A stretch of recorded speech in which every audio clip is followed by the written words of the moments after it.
hemos transformado esto en un taller no por un capricho ni por hacer una escena, sino porque para un constructor, un violero como yo, un luthier, como nos llaman ahora, con un afrancesamiento que no me gusta mucho, un violero que hace vihuelas, laúdes, cuando está uno en su taller es su territorio. Esto es como una embajada, es decir, aquí estoy en un taller. Pueden imaginar si quieren una chimenea, que siempre el maestro tenía una chimenea detrás para controlar la humedad, para calentar el hierro de doblar. Esto está muy caliente. Antes se tenía que meter en la chimenea, sacar, ponerlo aquí y doblar las piezas, que es lo que estoy haciendo ahora, las duelas de un laúd. Y pues en la casa de los luthiers pues siempre alguien tocaba los instrumentos, en este caso es mi esposa, y en una casa de los luthiers era un sitio de tertulia. De hecho aquí tengo bastantes alumnos que estoy viendo de mi escuela y saben que cuando damos clase construimos, pero hablamos mucho. Hablamos de todo, de arte, de música, de maderas, que es nuestro vicio secreto, las maderas. Y pasa mucha gente. Cuando a la ciudad vienen los cómicos, como es en este caso, pues siempre vienen a pedir un instrumento prestado que no pagan o a pedirte algún mueble. Hace poquito uno muy famoso de Madrid me dijo que a ver si le hacía un trono maravilloso de madera, pero plegable como para meter en un Fiat Panda, o sea, una cosa algo extraordinario. Un trono Tudor, ni más ni menos, todo tal. En fin, bueno, que siempre pasa gente, quiero decir, y seguramente aquí vendrá alguien. Son bienvenidas las preguntas. Un pequeño detalle técnico: cuando Mabel Ruiz va a tocar varios instrumentos y van a tocar pequeña serie de instrumentos, de piezas para cada instrumento. Es mejor que esperen, si quieren aplaudir, esperen al final de esto. Bueno, tengo que tener cuidado porque esto quema mucho. Antes estaba hablando de un café caliente, esto es como la plancha. Bien, vamos a hablar de cuerdas vibrantes y de la relación entre los instrumentos de cuerdas vibrantes con la escena, con la poesía, con el arte también. Yo estuve buscando una descripción de instrumento musical y me metí en la famosa Wikipedia, de la que tanto hemos hablado en la maravillosa conferencia anterior, y salen muchas definiciones. Si es un texto antiguo, como el Melopeo de Cerone, dice que es un artefacto que puede acompañar e imitar la voz humana cuando hace música. Otros hablan, como Berlioz, diciendo que cualquier cosa que un compositor utilice es un instrumento musical. La frase más bonita que he encontrado venía de Italia y dice que es cualquier objeto vibrante capaz de producir sonidos explotables musicalmente. Cualquiera. De hecho, un instrumento musical muy importante es el ser humano, es la voz, cuando canta, cuando hace música. Entonces vamos a hablar de por qué quizás los instrumentos de cuerda vibrante, y estoy hablando de las arpas, de las cítaras, de las liras griegas romanas, de los instrumentos laúdes mesopotámicos, siempre han acompañado la voz. Y quizás es porque es cuerda vibrante con cuerda vibrante y ninguna se tapa, ninguna se oscurece a la otra. Si tú tocas una flauta te va a oscurecer tu voz, pero un instrumento de cuerda nunca oscurece la voz. La acompaña, lo ilustra, le da otro color, pero no lo oscurece. Y los instrumentos, dentro de los instrumentos musicales, si no conocen la historia, los de cuerda fueron los últimos que aparecieron.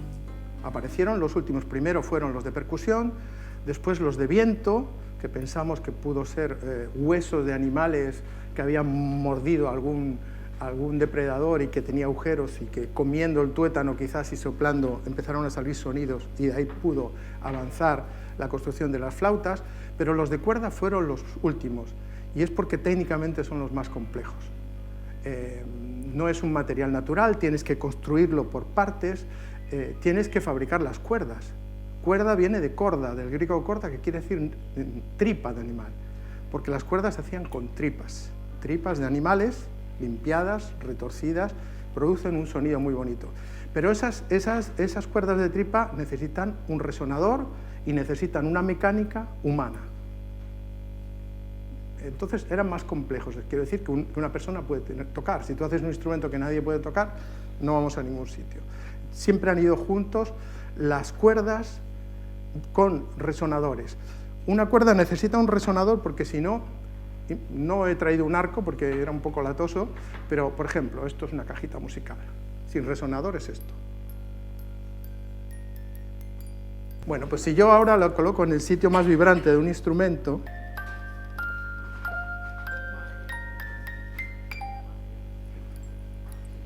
la cabeza también sirve. Yo antes era guitarrista, pero ya hace mucho tiempo, 38 años, me interesó la música renacentista española, la maravillosa música para vihuela, o la música de laúd, de Johann Sebastian Bach, o otros compositores, y empecé a orientarme hacia la construcción de instrumentos antiguos, más que nada porque era muy pobre y no me podía comprar uno. Entonces aprendí a construir y ahí descubrí mi camino. Descubrí que lo que más me gustaba era construir. Instrumentos antiguos, ¿por qué? Cuando hay instrumentos modernos. Pues porque para mí escuchar la música antigua de los siglos pasados con instrumentos que había en esa época es lo mismo que ver una película en idioma original, no subtitulada. Es con la ventaja de que no hacen falta subtítulos con la música. Tenemos una cierta ventaja. Si tú oyes tocar una pieza de vihuela o de laúd en una guitarra suena muy bien, pero en un laúd suena diferente. Tiene una voz que te lleva a otro tiempo, como el verso te lleva a otro tiempo también. Bien, bueno, vamos a hablar en principio del instrumento más antiguo de los laúdes. En España llegaron con los árabes, con la invasión musulmana, trajeron su cultura y trajeron su laúd. La palabra laúd es de origen árabe, viene de alud, que quiere decir madera, porque era el primer instrumento que en vez de llevar una tapa de piel, llevaba una tapa, era todo de madera. Y Ciriabe en concreto hizo evolucionar, que vino en el siglo IX aquí, a Córdoba, hizo evolucionar mucho el instrumento. El laúd árabe, que era el rey y sigue siendo el rey de los instrumentos para los árabes, tenía 4 cuerdas que simbolizaban los 4 humores: la bilis, la flema, la sangre y la bilis negra. Cada cuerda tenía un color. Ciriabe le añadió una 5ª cuerda que era el alma, que era transparente, era tripa sin colorear. De ahí se extendió pues, a los reinos cristianos y empezamos a ver esos laúdes, curiosamente, en los pórticos de las iglesias, los 24 ancianos del Apocalipsis, en Iniesta, que hemos estado hablando hace poquito de un pórtico maravilloso que hay allí, en Santiago de Compostela, empezaron a aparecer por todos los sitios esos instrumentos, a través del contacto con los árabes y también a través de muchas esclavas que en el mundo árabe se formaban un poco como las geisas, se formaban en la música, en la danza, y que tocaban el laúd y que se extendieron por toda Europa. El laúd llegó a Europa a través de España y un poquito a través de Sicilia. Es un instrumento que Covarrubias habla de él como un objeto giboso. Le busca una etimología muy rara, aunque dice que Miguel de Urrea dice que es arábigo, el único que entendió cuál era el origen, sino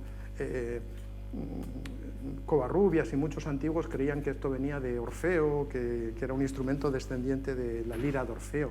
No tiene nada que ver, es de otra familia instrumental.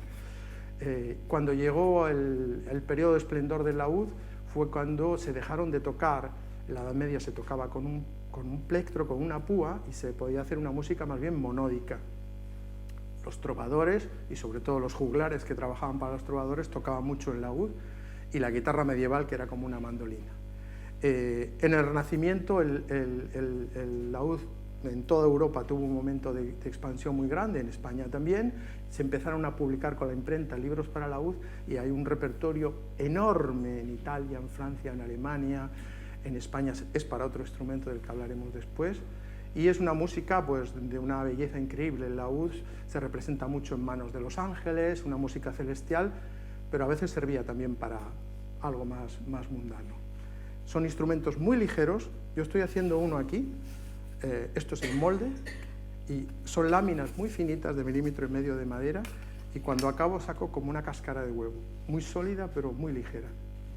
Y luego lleva pues 7, 8 cuerdas dobles, que se llamaban órdenes, de tripa, afinadas en cuartas o en terceras como una guitarra, y los trastes en el laúd estaban atados, eran las mismas cuerdas que se ataban. El laúd árabe no tiene trastes, tienes que tocar como el violín pero para hacer polifonía, que fue la gran maravilla cuando los instrumentos pequeños pudieron hacer polifonía, como un teclado, como un órgano, un clave, los trastes eran necesarios para poner los acordes. Esta es un poco brevemente la historia del laúd, y quiero decir que se usó, los nobles tenían que tocar el laúd, en las fiestas palaciegas se tocaba el laúd, en las representaciones escénicas se tocaba el laúd, era un instrumento que siempre, a veces con otros, pero muchas veces solo, servía para acompañar, porque como digo, es un acompañante perfecto de la voz. No cubre, la apoya sin taparla. Tiene un sonido extraordinario, y este laúd es un laúd hecho por un alemán que trabajaba en Italia, en Venecia, porque Venecia era rica y Alemania era pobre. Perdona que te interrumpa, pero Scorpio, no lo hizo ningún alemán, lo has hecho tú, o por lo menos eso me dijiste. Ya me ha pillado. Bueno, todo lo que tenemos aquí son reproducciones, desgraciadamente. Los laúdes históricos están en el museo. Yo voy a los museos, los estudio, los dibujo, hago planos, sacamos radiografías para ver la estructura interna, en fin. Y estas son las reproducciones que hacemos, que yo modestamente creo que se acercan mucho, mucho a lo que pudieron oír en el siglo XVI en Italia, en Francia, en Alemania y también en España, porque se tocaba mucho el laúd en España. Y Mabel Ruiz va a interpretar algunas piezas para este instrumento, si le parece bien. Son las primeras impresiones, las primeras divulgaciones impresas de la música para instrumentos solistas. Como Carlos ha dicho, el instrumento se utilizaba para acompañar, y estas son las primeras piezas. El instrumento ya solo, el instrumento se separaba de la voz, ya no tenía la función de acompañante, sino que tomaba el papel protagonista. Es muy importante, y en ese sentido las cuerdas pulsadas también fueron determinantes, porque desarrollaron un lenguaje propio que yo creo que ayudó mucho a la divulgación, que fue la tablatura. En fin, Toccata de Borrono y Ricercar de Francesco da Milano.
Y yo no sé a ustedes, a mí esto me traslada directamente, como Carlos ha dicho, a otro.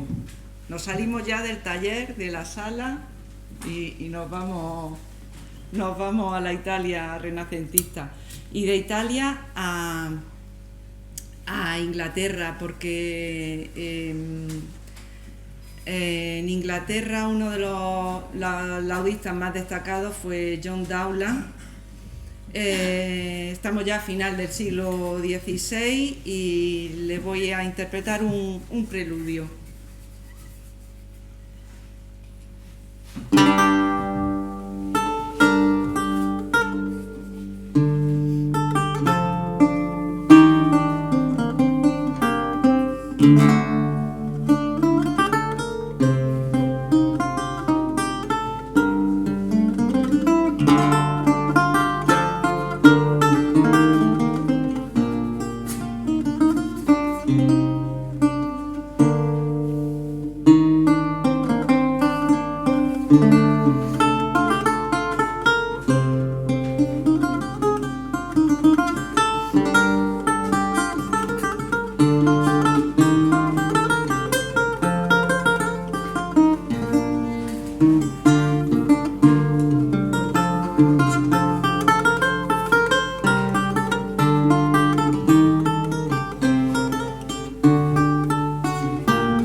Carlos, Mabel, ¿qué tal?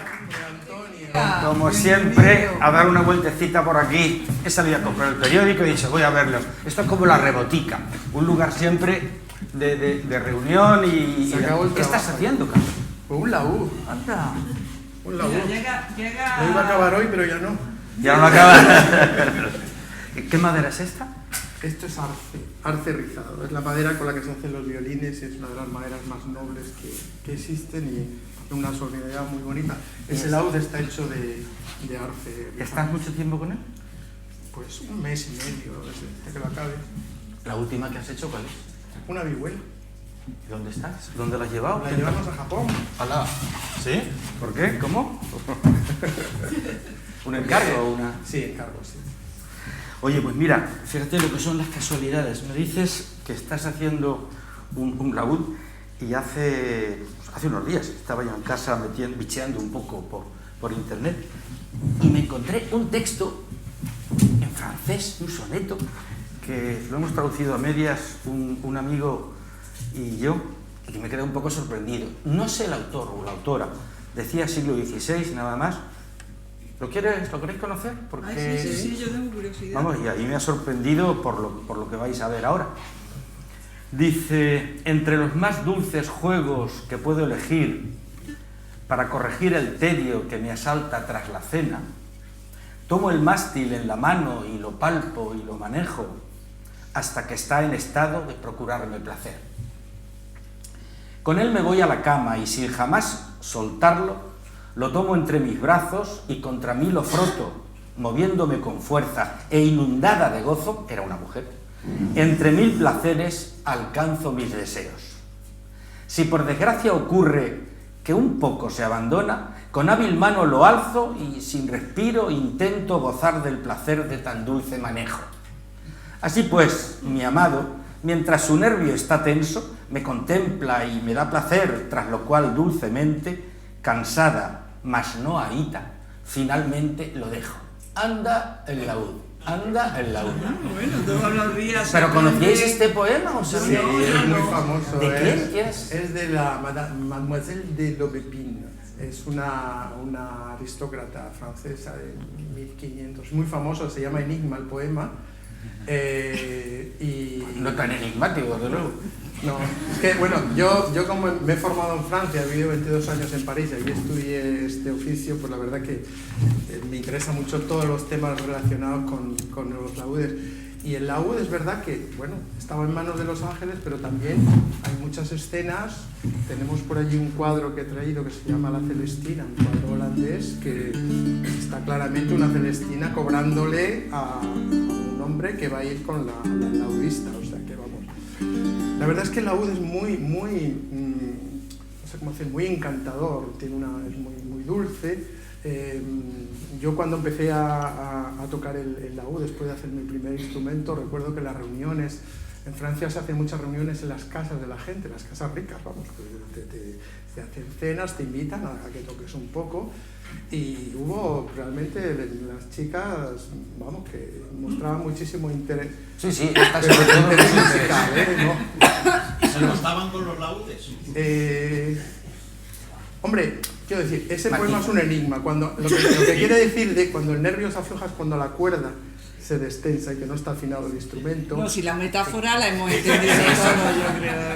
No, Oye, pero yo no os quiero interrumpir, seguid si queréis, bueno, seguid, porque yo no quiero... Vamos a yo me quedo cambiar, aquí charlando y viendo mientras el periódico, que no sé por qué, pero bueno. vamos a cambiar de instrumento y vamos a llegar a un instrumento español. Un instrumento nació en España, en la región valenciana, hacia 1470, a principios del Renacimiento, y muy ligado a la familia Borgia, que es la vihuela. La vihuela, mientras que el laúd, su nombre es de origen árabe, la vihuela, su nombre es de origen latino, es de vitulare, que quiere decir celebrar con gozo, celebrar efusivamente. Es un instrumento que tenemos textos, como uno de un teórico que se llamaba Tintoris, que describe que mientras que el laúd era giboso, la vihuela era plana y tenía forma de 8. Y era un instrumento inventado, él dice, por los españoles.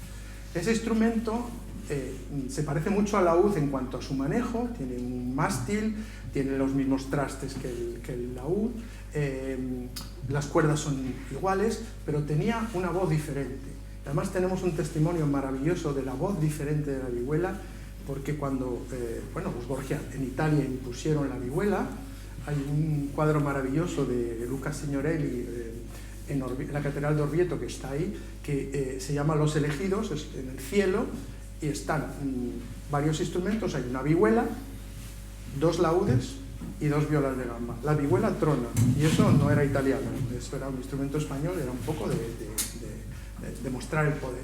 Y hay una famosa artista, una famosa mujer artista, Isabella d'Este, que cantaba y que componía y que le encarga en 1497 a su luthier de Venecia. Venecia era el centro de construcción de instrumentos. Venecia era como los chinos hoy en día, vendía instrumentos a toda Europa y además los vendía en contenedores. La caja veneciana de las galeras era una caja de una medida determinada que pagabas por contenedor, y ahí metían cajas de laúdes, mástiles, tapas, y las iban repartiendo para los luthiers de todos los constructores de toda Europa. Pues Isabela le dice a su luthier: quiero que me hagas un liuto a la española. Está hablando de la vihuela, porque los españoles llamaban al laúd la vihuela de Flandes y los italianos llamaban a la vihuela el liuto español. Un laúd a la española, y sobre todo no me lo vayas a hacer bastardo de ninguna manera con el laúd. Quiero que sea puro y que suene como las vihuelas españolas. Y Lorenzo de Pavía le dice: aquí no sabemos hacerlo con esa voz, no sabemos hacerlo como los españoles, porque aunque se parezca mucho, la estructura de los 2 instrumentos es muy diferente y el sonido también es diferente. Esta vihuela conoció un éxito en todos los países europeos y tenía una hermana pequeña. Todos estos instrumentos se declinaban en familias. De hecho, había como orquestas de instrumentos. La vihuela, como el laúd, por ejemplo, el cortesano de Castiglione dice que el caballero tiene que saber tocar el laúd. La traducción de Boscan dice que tiene que saber tocar la vihuela en las fiestas, en las reuniones. Había juegos de prendas en los palacios y siempre era con instrumentos de música. Entonces, esta vihuela venía en familias, pequeñita, dicen en los textos, en los inventarios, mediana, grande, muy grande, como los laúdes, y a la vihuela pequeña la llamaron la guitarra. Esto es importante porque la guitarra y la vihuela en ese momento son iguales, en la Edad Media no era así. Y este instrumento conoce una extensión en todo el mundo y a tal punto que llega a América. En América, aunque parezca que lo de hacer instrumentos de cuerda es una cosa obvia, que vas a hacer instrumentos de cuerda, en América no se conocían los instrumentos de cuerda cuando llegaron los españoles. Había viento y percusión. De hecho, los indígenas llamaron a los instrumentos, a las vihuelas, los llamaron tambores con cuerdas. O sea, era la manera de describirlo. Pero de ahí surgió toda esta tradición de instrumentos americanos tan riquísima, que de una gran variedad enorme, que bueno, ya en el primer cuarto de viaje de Cristóbal Colón iba un guitarrista que se llamaba Ortiz, que se quedó en México y allí creó escuela. Entonces esta vihuela tuvo tal éxito en España y tal importancia que se empezaron a publicar libros para vihuela, recién inventada la imprenta, de 30 libros en el siglo XVI de música se publicaron, de canto, de órgano y de instrumentos. De esos 30, 7 eran de vihuela. 1.600 piezas en unos 50 años se compusieron. El primer libro, además, es genial, es de Luis Milán, un noble valenciano, que lo llamó El Maestro, y es el primer método de instrumento que tenemos. Su idea era decir que puedes aprender a tocar este instrumento sin necesidad de un maestro, porque este método ya sería el maestro.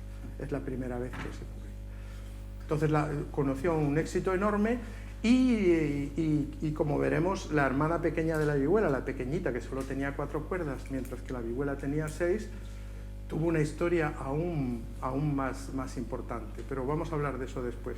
Perdóname, Carlos, perdóname, sí, porque hoy parece que es el día de las coincidencias.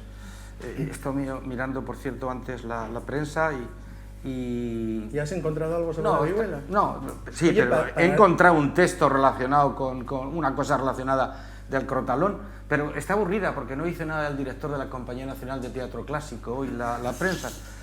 Pero sí que viene una referencia a Cristóbal de Villalón en la prensa hoy, y hay 2 textos. ¿Os lo leo? Sí, lee. Mira, el del crotalón es interesante.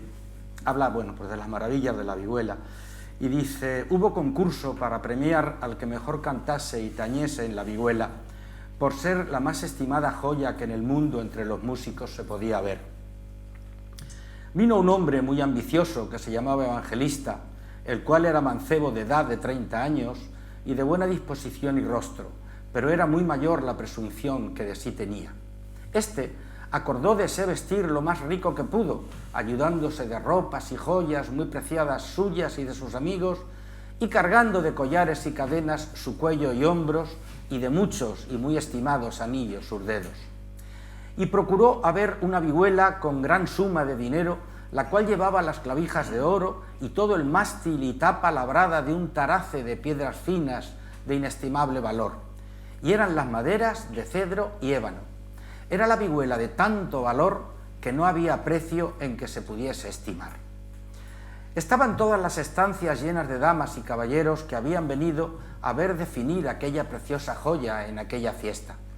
Mandaron los jueces que comenzase a tañer, y él comenzó a tañer, como fuese piedra, que pareciera no saber tocar las cuerdas más que un asno.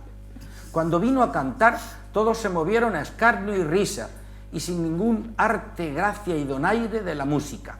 Así que los jueces hiriéronle con un palo en la cabeza, y con mucho baldón fue traído por el teatro, diciéndole un pregonero en alta voz grandes vituperios, y fue mandado por los jueces estar sentado en el suelo hasta que fuera sentenciado el juicio. Luego entró un mancebo llamado Tespín, el final os lo imagináis, natural de una pequeña y baja aldea, pobre, mal vestido y peor ataviado. Este traía en la mano una vihuela grosera de pino y otra madera común, sin pulir ni adornos algunos. Tan grosero fue en su representación que a todos los que estaban en el teatro movió a risa y escarnio, juzgando que éste también pagaría como evangelista su atrevimiento y temeridad. Mandaron los jueces que tañese Tespín, el cual, cuando comenzó a tañer, hacía hablar las cuerdas con tanta excelencia y melodía que dejaba bobos a los hombres. Tenía la voz de un tenor admirable, y cuando comenzó a cantar no había persona que no saliese de sí, porque era admirable su fuerza, majestad y dulzor. Los jueces dieron a Tespín la sentencia y victoria, y le dieron la joya del premio. Hasta tal punto los concursos de vihuela. Es bonito este texto, es bonito. Y bueno, por lo que decías, recuerda, eso sí, que en el Cortesano de Baltasar de Castiglione hay un texto muy cortito, pero interesante. Dice, nuestro cortesano, hablando de la moda, como el hombre de moda entonces, nuestro cortesano ha de ser diestro en tañer instrumentos. Ningún descanso ni remedio hay mayor ni más honesto que la música, que no solamente es buena para desenfadar, sino más aún para que con ella sirva y dé placer a las damas. Volvemos al soneto. Por ello, no es maravilla que ellas, en los tiempos pasados y en estos de agora, hayan sido comúnmente inclinadas a hombres músicos y holgado extrañamente con oír tañer y cantar bien. Y lo mejor es cantar con vihuela. Muy rotundamente. Bueno, pero sigues con tus cosas. Sí, ese concurso del Crotalón me ha recordado que siempre ha habido muchos concursos de instrumentos. Herodes, por ejemplo, participaba en todas las citarodías que había en Roma y participaba y tocaba la cítara y cantaba como el que más, pero eso sí, parece que se compraba al jurado amenazándolo de los peores males. Y en cuanto a esto de los instrumentos decorados, hay en los museos, si visitáis algún museo de instrumentos, vais a ver muchos instrumentos de nácar, marfil, decoradísimos. Están en los museos no porque valgan como instrumentos, bueno, que no digo que no valgan, sino por su valor estético y monetario. La mayoría de los instrumentos de los músicos eran instrumentos muy sencillos como este que va a tocar Mabel. Y esto es muy antiguo, hay una tablilla sumeria, es que me hablaron un poco de ella, del Palacio de Mari en la zona de Siria, hace 3.800 años, que un constructor le contesta al jefe de los músicos del palacio: me has encargado una lira, ¿la quieres muy decorada o que suene? O sea que la cosa viene de... Oye, Carlos, ¿y la vihuela se utiliza también en momentos religiosos o en situaciones religiosas? Hombre, la vihuela se utiliza, la vihuela era una de las preferidos instrumentos de las místicas. Aquí hay una exposición, si podéis visitar el museo, os he preparado yo una exposición que yo creo que vale la pena ver sobre los instrumentos antiguos, y también una sobre una santa que tocaba la vihuela, Santa Mariana de Jesús en Quito, un instrumento que fui a estudiar allí porque se conserva como una reliquia. Y las místicas, hubo muchas místicas que tocaban la vihuela y que incluso hay textos que dicen para hacer oración mental primero tienes que prepararte como se prepara una vihuela para ser tocada, o sea, afinada, ajustada, que todo esté en su momento y solamente podrás rezar. Y las cuerdas, como eran de tripa y se estiraban, decía, los mártires son como las cuerdas de la vihuela, que se les estruja, se les estira y se les saca los humores para que puedan cantar a Dios. Hubo una relación muy intensa entre la religión. Pues fíjate, ¿sí? Decimos de las coincidencias, no creas tú que lo traía yo esto preparado. Oye, para no haber preparado nada, viene muy preparado. Sí, pues esas coincidencias. Fíjate que Santa Juana de la Cruz tiene un texto que es también breve, pero que habla de eso que tú estabas diciendo ahora. Dice, aunque eran muy grandes los dolores que padecí, no eran tan crueles como los que sentí después que fui tornada en mis sentidos a naturaleza corporal.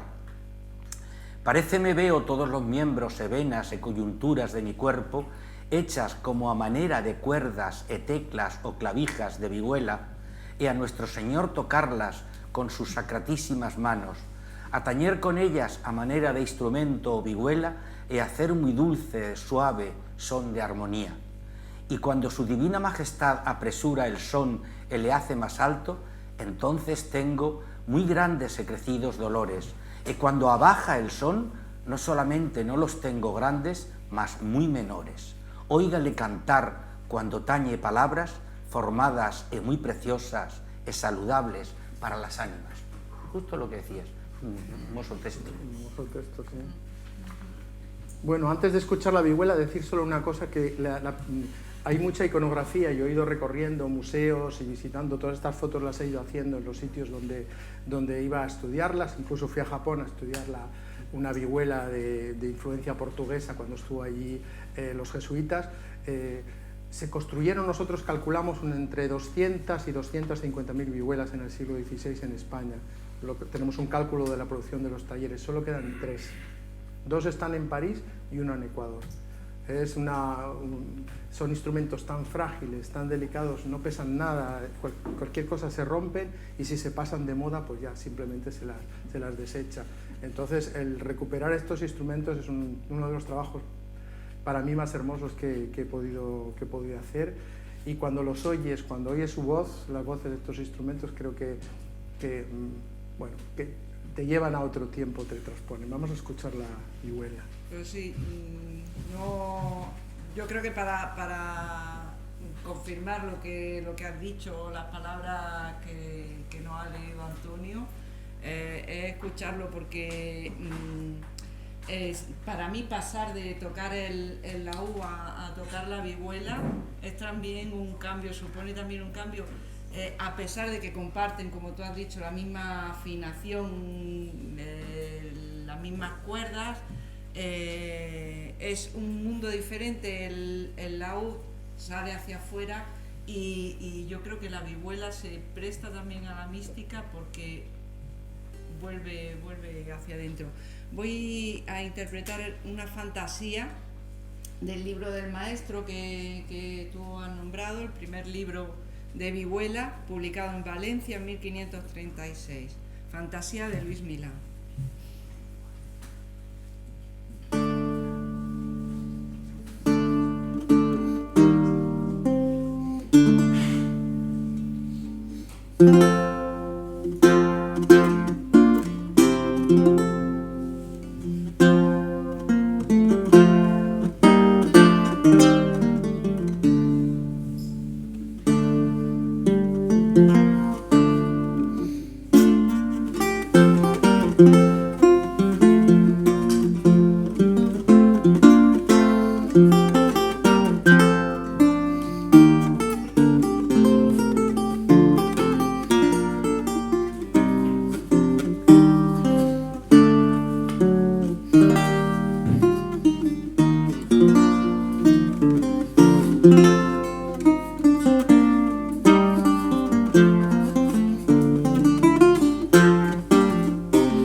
Y ahora, si os parece, voy a tocar una versión. Hablábamos de si se interpretaba música religiosa. Una de las piezas más conocidas es una obra basada en la misa de Mille Regrets de Josquin des Prez, de Luis de Narváez, y se hizo famosa también porque yo creo que era la pieza favorita del emperador Carlos I. Entonces tomó el sobrenombre de la canción del emperador, pero no era de la canción del emperador, vamos.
Vamos a pasar la guitarra. Sí. Sí. Bueno, habré visto que la música de Vihuela es otra cosa diferente del laúd, es otro espíritu. Como decía Julian Brin, no tiene chicha, es solo hueso la música de Vihuela. Y aunque, bueno, sin embargo, su hermana pequeña, la guitarra, empezó a conocer otra historia. La guitarra, un instrumento más baratico, más fácil de afinar, solo con 4 cuerdas, que aguantaba cualquier cosa. Empezó a desarrollar su propio repertorio y entre ellos el repertorio rasgueado que después vamos a conocer bien, que se usa muchísimo en flamenco. Y esta guitarra conquistó a todo el mundo. O sea, en Francia ya hay un libro en 1543 que protesta diciendo que hace 10 años todo el mundo tocaba laúd en Francia y ahora todos tocan la guitarra, y hay más guitarristas en Francia que en España. Empieza todo el mundo a despotricar los clásicos, o sea, los de la música más culta, a despotricar contra la guitarra, porque aunque tiene un repertorio muy bonito, todo el mundo la podía tocar. Era un instrumento popular, desenfadado, de fiesta, y aquí sí que las místicas no lo tocaban. Era realmente un instrumento muy festivo, muy alegre. Y esta guitarra, pues ahí empezó la guitarra a ir por todo el mundo, y hoy en día es el instrumento más popular en todo el mundo, que se usa en todas las culturas. Tanto hablar de la marca España, habría que hablar de la guitarra. Y como estamos además en el Museo Antonio de Torres, vamos a hacer honor a ese gran guitarrero de nivel de Stradivarius en los violines, y ver cómo la guitarra fue evolucionando. Y ahí sí que, bueno, sabemos que se ha utilizado en todo tipo de escenas, en todo tipo de piezas de teatro, incluso el entremés de la guitarra, el famoso entremés de la guitarra, era tan popular que es un personaje en sí, y que la música para guitarra eran capaces de descifrarlo como un lenguaje. Todo el mundo conocía la música del entremés de la guitarra entre el público, y el guitarrista solamente con tocar una pieza ya sabían qué era lo que estaba diciendo. Vamos a escuchar una guitarrita de... Sí, Carlos, si me dejas, porque Ay, esto sí lo traía preparado. Es verdad que... Francamente. ¿Ah, sí? Sí, esto sí. Anda. Sí, porque me Lo otro imaginaba no, que iba a salir a relucir lo el otro tema de la no, guitarra. ¿verdad? Hay una descripción de la guitarra de Luis de Briceño que a mí me parece fascinante, y yo la voy a leer. Sí. Muchos hay, señora mía, que se burlan de la guitarra y de su son, pero si bien hallaran que la guitarra es un instrumento el más favorable para nuestros tiempos que jamás se vio. Porque si el día de hoy se busca el ahorro de la bolsa y de la pena, la guitarra es un teatro verdadero de este ahorro. Además de esto, es acomodada y propia para cantar, tañer, danzar, saltar y correr y bailar y zapatear. Roando con ella, cantando y representando 1000 amorosas pasiones con su ayuda. Es salsa para el contento, desterradora de pesares y cuidados, pasatiempo a los tristes, consuelo a los solos, alegría a los melancólicos, templanza a los coléricos, da seso a los locos y enloquece a los sanos. Es esclava del tiempo, no la ofende en ninguna de las incomodidades que el delicado laúd teme. No hay humo, ni calor, ni frío, ni humedad que la incomode. Es como la rosa siempre viva. Si presto se destempla, bien presto se torna a templar. Si se rompe con 2 sueldos, se acomoda. De suerte que la guitarra, según mi opinión y de muchos, lleva gran ventaja al laúd, porque para hallarle bueno son necesarias muchas cosas. Ser bueno, ser bien tañido, bien encordado y bien escuchado con silencio. Pero la guitarra, señora mía, sea bien tañida o mal tañida, bien encordada o mal encordada, se hace estimar, oír y escuchar, atirando con la brevedad de su ciencia y facilidad. Yo creo que es suficiente, es una preciosidad de descripción y de texto. Luis de Briceño escribió un libro, esa es la introducción a un libro de guitarra en 1627 que se publicó en París, donde todo el mundo tocaba la guitarra. Luis XIV tocaba la guitarra, su esposa tocaba la guitarra. Luis XIV tenía un músico muy famoso, Robert de Vicé, que ahora sabemos que era hijo de una dama de su primera esposa, la señorita de Vicé, con Z, y Robert de Vicé es un gran compositor francés, nadie habla de sus orígenes españoles, y bueno, y en la corte, por ejemplo, en la corte de Luis XIV había ballets en que había 40 guitarristas tocando sus instrumentos. También hay, no, tú no, por casualidad no tendrás el texto de Covarrubias, ¿de que vienes tan preparado? Sí, parece que sí, puede estar. Puede estar, sí. Covarrubias la define, sin ciencia ficción esta vez, como instrumento bien conocido y ejercitado, muy en prejuicio de la música que antes se tañía en la vihuela, instrumento de 6 o a veces más órdenes. Es la guitarra vihuela pequeña en el tamaño y también en las cuerdas, porque no tiene más de 5 cuerdas, y algunas son de solas las 4 órdenes. Tienen estas cuerdas requintadas que no son unísonas como las de la vihuela, sino templadas en quintas, fuera de la primera, que en ambos instrumentos es una cuerda sola. Ya dice que guitarrero, pues mira, sí, es el que hace guitarras o tañe guitarras. Hablaba también de que es cierto que los mozos de caballo, los barberos tocaban la guitarra, los barberos tenían un guitarrista para poder sacar muelas y sin que se les oyese. Sí, yo es que he abreviado un poco porque como tengo que marchar pronto porque estoy mal de tiempo, pues eso me lo he ahorrado, pero vamos, sí, habla también de eso. Bueno, pues vamos a escuchar a esta guitarrita tan desvergonzada y que desbancó al laúd. Sí, yo si algo no he entendido nunca de por qué ese desprestigio de Covarrubias o esa mala fama de la guitarrita renacentista. ¿Por qué? Porque solo tiene 4 cuerdas por un número menor. Por su uso. Yo creo que es más bien por el uso, más ligado al uso. Porque claro, ya el pueblo se apropió de ella y la tocaba en bailes populares en cualquier sitio, y entonces eso se hacían serenatas, eso no les gustaba mucho. He seleccionado un par de Branles, una pavana y una gallarda, todo danzas, de los primeros libros que se publicaron en Francia para este instrumento.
Otro mundo la guitarra, ¿verdad?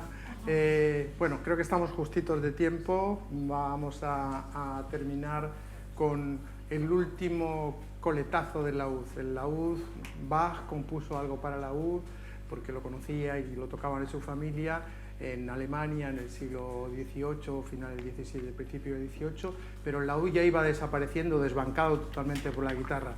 Sin embargo, antes de desaparecer conoció un periodo muy hermoso que fue con la llegada de la nueva música que llamamos barroca, con Monteverdi y los italianos. Entonces, para acompañar el canto, para esas óperas, quisieron inventar, darle otras posibilidades al laúd, que les gustaba mucho, que buscaban instrumentos grandes, con sonoridades muy profundas, y buscaron darle una tesitura mayor, cuerdas más largas, más graves, para tener más graves. Se volvieron locos. Primero hicieron una caja doble con una caja muy grande y un mástil corto, pero aquello era muy comodísimo para tocar.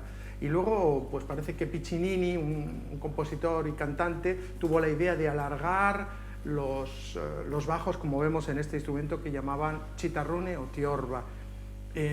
Para los constructores fue muy complicado construir esto porque tenían que aguantar una tensión enorme las cuerdas y al mismo tiempo ser muy ligero. Este es una tiorba pequeña. Había que medían más de 2 metros y que necesitaban una persona que la afinase al hombre en las óperas. Pero hacían eso porque la sonoridad de los instrumentos muy grandes es una gran hermosura. Y yo creo que la tiorba es uno de los instrumentos con la voz más hermosa para acompañar poesía, para acompañar el canto, para acompañar una danza. Es de una riqueza enorme que creo que ahora Mabel nos va a hacer escuchar.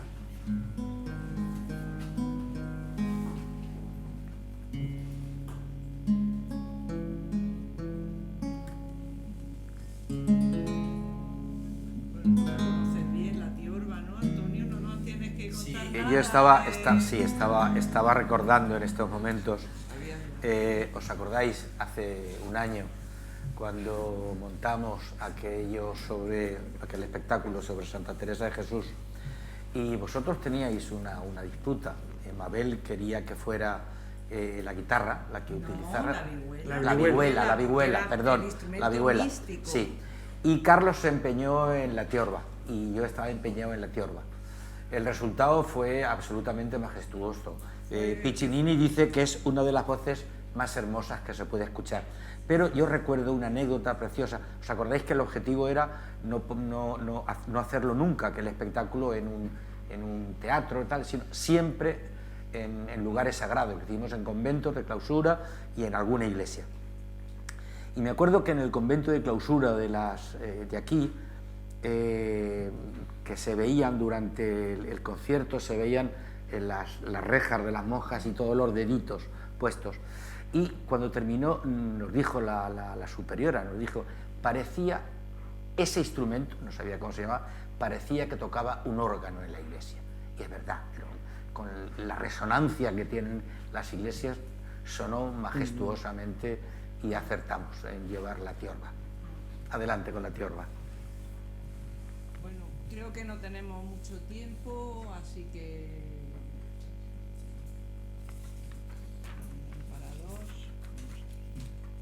Pues de Piccinini, ya que lo habéis nombrado, la tocata cuarta.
Y para terminar, una de mis obras preferidas para tiorba, que es la toccata arpeggiata de Girolamo Kasberger, conocido como il tedesco de la tiorba, un laudista tiorbista alemán instalado en Venecia, toccata seconda arpeggiata.